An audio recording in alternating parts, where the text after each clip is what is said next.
होशियार बगुला भगत और केकड़ा की जबरदस्त कहानी।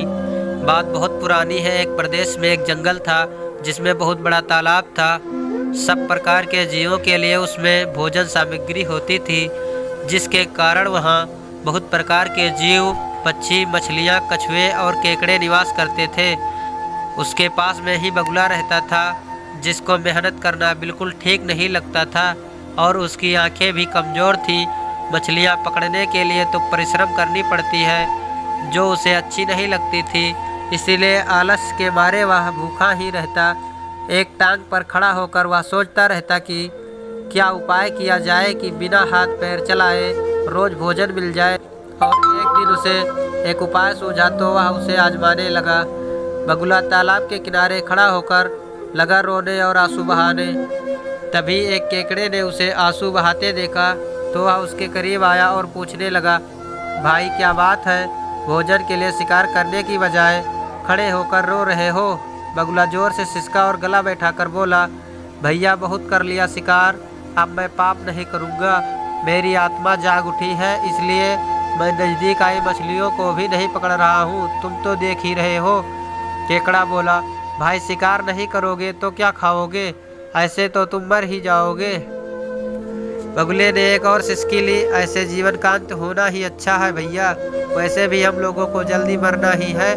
मुझे पता हुआ है कि जल्द ही यहाँ 20 वर्ष लंबा सूखा पड़ेगा। बगुले ने केकड़े को बताया कि यह बात हमें एक ज्ञानी महात्मा जी ने बताई है, जिसकी भविष्यवाणी कभी गलत साबित नहीं होती। केकड़े ने जाकर सबको बताया कि बगुले ने बलिदान व भक्ति का मार्ग अपना लिया है और भयंकर सूखा पड़ने वाला है। उस तालाब के सारे जीव, मछलियाँ, केकड़े, बतख व सारस आदि दौड़ते हुए बगुला के पास आए और बोले, भगत भाई आप ही हमको कोई बचाव का रास्ता बनाओ।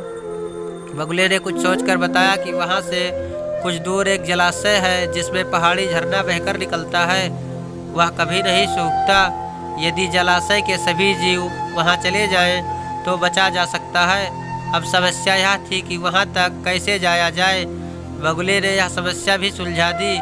बोला, मैं तुम लोगों को एक एक करके अपनी पीठ पर बैठाकर वहाँ तक पहुँचा दूंगा, क्योंकि अब मेरा सारा जीवन दूसरों की सेवा करने में ही जाएगा। सभी जीवों ने खुशी से बगुला भगत जी की जयकारे लगाए। अब बगुला खुशी से झूम उठा।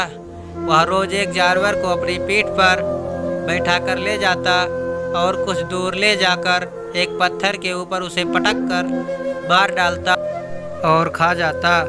कभी मन करता तो भगत जी 2 फेरे भी लगाते और 2 जीवों को मार कर खा जाते। तालाब में जानवरों की संख्या घटने लगी और भगत जी की सेहत बनने लगी। जानवरों को खा कर वह खूब मोटे हो गए। उन्हें देखकर दूसरे जीव कहते थे, देखो दूसरों की सेवा का फल और पुण्य भगत जी के शरीर को लग रहा है। बगुला मन ही मन खूब हंसता और मज़े लेता। वह सोचता कि देखो दुनिया में कैसे कैसे मूर्ख भरे पड़े हैं। ऐसे मूर्खों की दुनिया में अगर थोड़ा दिमाग लगाया जाए तो मज़े ही मज़े हैं। बिना हाथ पैर चलाए खूब मज़ा किया जा सकता है। बहुत दिन ऐसा काम चला।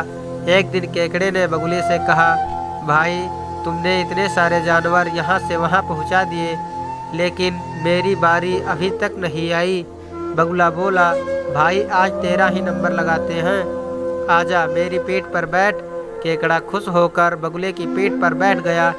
जब वह पत्थर के पास पहुँचा तो वहाँ हड्डियों का पहाड़ देखकर केकड़े का माथा चकरा गया।